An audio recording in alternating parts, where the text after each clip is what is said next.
želimo pač upozoriti, da je to resen problem, ki nekako smo kot družba odgovorni, da pomagamo žrtvam nasilja in da tudi žrtve nasilja vejo, da obstajajo možnosti pomoči, da nikomur ni dolžan in mu ni treba prinašati nasilja.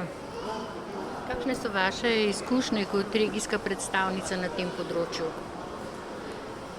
Ja, tako nekatere ženske, ki doživljajo nasilje, se same obrnejo po pomoč na center, samo velikokrat tako jih je potem strah, če je potrebno nasilje tudi prijaviti, na primer policiji, ampak če gre za hujše nasilje, je potrebna tudi ta prijava, zato ker tam, kjer je to eno dolgotrajno nasilje, hudo nasilje, ni dosti, da samo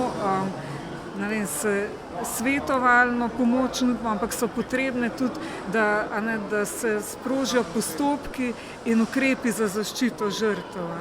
In je treba več korakov, več teh različnih, da se več različnih služb vključi in potem vsi skupaj lahko učinkovito pomagamo žrtvi nasilja.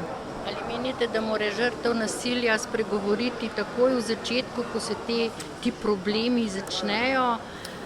Če čaka, se to samo še stopnjuje? Ja, absolutno. Nasilje se praviloma nikoli ne zaustavi samo od sebe, ampak se samo stopnjuje, postaja vedno hujše.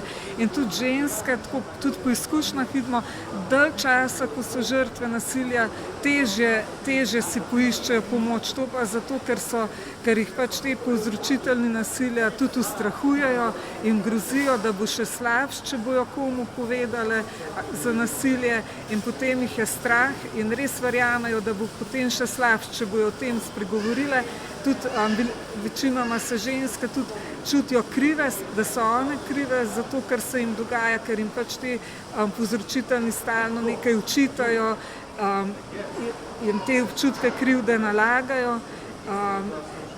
In tudi to nasilje, ki ga recimo vsakodnevno ali pa pogosto doživljajo skozi daljši čas, tudi jim vzame vse moči, pa tudi to samozavest, da lahko same nekaj naredijo, nekaj spremenijo.